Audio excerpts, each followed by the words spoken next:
Charlotte, Miss Lucas. We need to talk. You and I got off on the wrong foot. You caught me out about the pig, and it made you think I'm a liar. But I did not lie to you about Elizabeth. I don't know her the way that you know her, but I know her very well. And she loves you, Charlotte. You are her dearest, dearest friend. This is all of a piece. I am plain and rebarbative and 27 years old. And I am lonely and... Listen, there is someone here who's prepared to take you on. I mean, dying to meet you. Now move. Oh, no. Mr. Collins! Miss Price.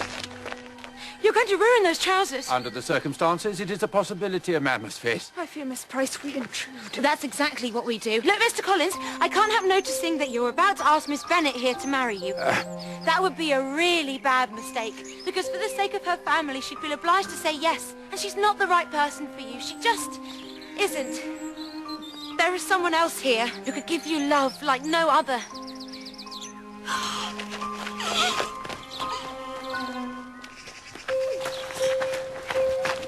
Jane.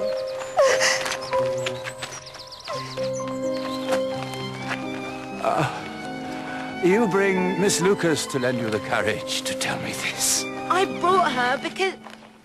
No. What? No, the person I'm talking about... Lady Catherine urged me to seek out spirit. Seek out spirit, Mr. Collins, she cried. The person I'm talking about is Charlotte Lucas. But she is not the person of whom I speak. Miss Price.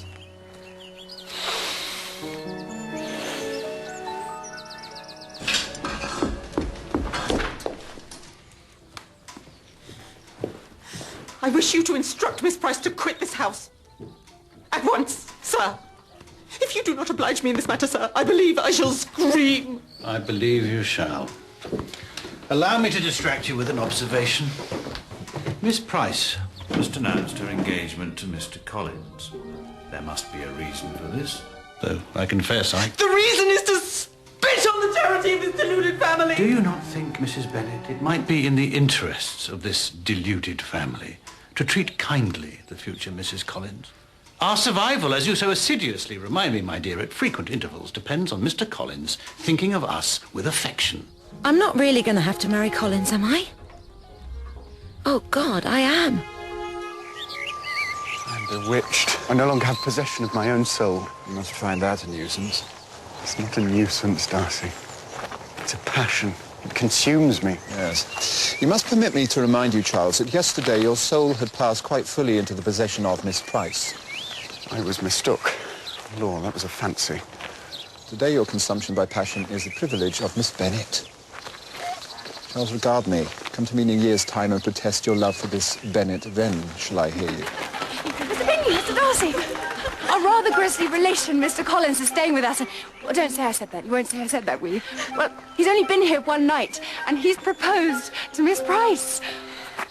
Good Lord. Isn't it immense? Colossal. Has she accepted him? They're to be married within the fortnight. Come in, gentlemen, and view this Collins for yourself. Oh, do say you shall. We shall. Hurrah! We shall have cake. Are women not curious, Darcy? And a girl as decorative as Miss Price, who is not demonstratively occupied with husband hunting, should agree to marry this Collins. Altogether a rum business. It is composed of egregiously rum ingredients. So, let us view the sordid world of the Bennets.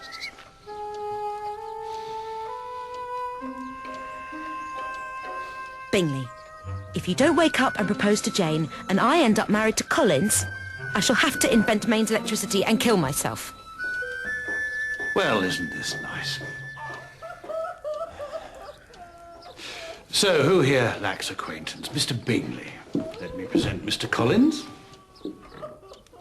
And you, sir, are... Papa, this is our saviour, Captain Wickham. Very well, our saviour, Captain Wickham. This gentleman is Mr. Darcy.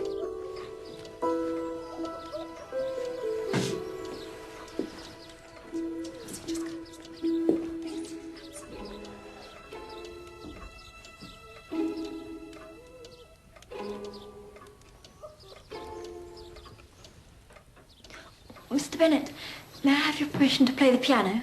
At this hour? What would Lady Catherine say, Mr. Collins? Her ladyship is possessed of impeccable manners. She would merely pretend not to notice.